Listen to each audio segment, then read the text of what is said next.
A consistent part of my income as a full-time artist is commission work. And commissions, just in case you don't know what they are custom pieces that are created by artists specifically for clients based upon the specifications of whatever the client wants. And for me in particular, I make a lot of pet portrait commissions. You can see one of them back there. I make digital portraits by hand on my iPad, and I also make acrylic paintings. So in this video, I'm going to share some of my experience over the last 10 years of doing commissions, and I'm going to share my favorite tips on how to get more commissions. First, you need the ability to be able to sell commissions to clients easily. Now, you can put your work for sale up on things like Etsy or eBay, but what I've found with these websites is that there's a lot of really cheap competition on there, and you don't want to have to underprice what you are worth as an artist to be able to be competitive in the market. So I think it's better to sell through your own website. I love Shopify for this because you can embed videos on there, and let me tell you, videos are amazing. Ever since I started embedding videos that I discussed the exact things that I offer with regard to my commissions into my website sales pages, ever since I've done this, I've made 3 times the amount of sales. So this is an amazing way to step up your game and sell more artwork to clients on commission. Next, make sure you have lots of images from previous work and customer testimonials, because people feel so much more comfortable when they can read reviews and see images about all the different artworks that you've done in the past. It makes them feel safe with giving you their money in exchange for a piece of artwork that they've never seen before. So you have to kind of get in the customer's head, right? They want it to turn out a certain way, but they don't know if it's going to because they can't see it. It's not like, this tiger back here, they can see exactly what that looks like before they purchase. So they know that it's going to be what they get, especially if they know that I'm a reputable artist and I have pictures that accurately represent what I'm selling online.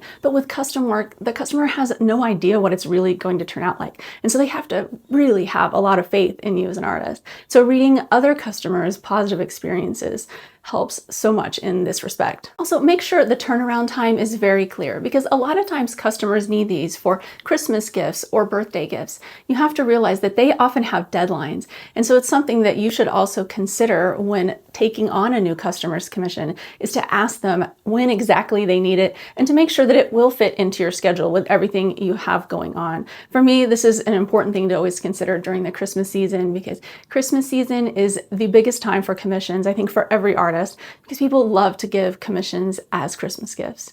And so yeah, just keep that in mind and be very clear with customers so they know what to expect. Also, if you require anything else from the customer prior to them purchasing to be able to make the commission, make sure to make that very clear ahead of time as well. One example is that I require customers to give me a reference image. Now, this is an image of their animal, so that way I can make the painting look like their animal. And if it's not a good image, like let's say the animal is not looking at the camera, like they're looking away, which sometimes customers, they just don't get it, right? They don't get what I need. And so they'll send me these really bad photos that won't work.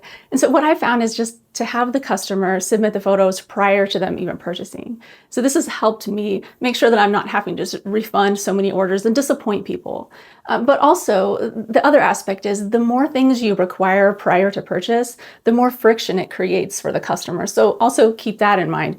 You want to keep these requests to a minimum, but it is good to be able to have those opportunities to communicate things with them via email prior to them purchasing, just to set expectations so everybody's on the same page. It makes them feel more secure, and it also helps you out because as the artist, you're not having an angry customer later while you're trying to make their commission if it's not done on time, or if they have to go take photos or something that they didn't realize that they needed to do. Next, make sure to use social media to share as many pictures and videos of you making artwork as possible.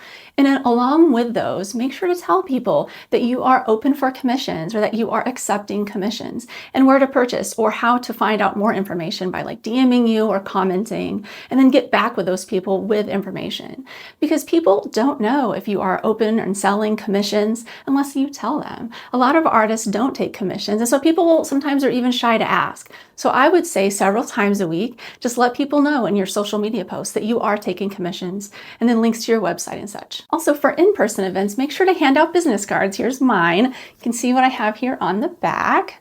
And it's awesome because if people see you in person, you can easily just say, hey, here's my card. I'm taking commission. So if you would like me to paint your pet, for instance, or whatever else you are painting on commission, then check out my website. More information's on there or something like that. And when it comes to sales, there's nothing like that personal touch. So make sure to utilize that when you do in-person events. It's also important to try to make really good work on your commissions. Don't just speed through them. Take extra time and really perform, like outperform your past work for the people if you can, because excellent commissions end up leading toward the customers telling all of their friends about you. And in my experience, those word of mouth referrals are really the very best way to get good commission clients. You know, earlier I talked about starting your own website, and if you want to find out more about how to start your own website if you don't have one, I've made a really great video overviewing the 3 top websites I would suggest to do this through. You can watch that video here. All right, thank you so much for watching. See you next time.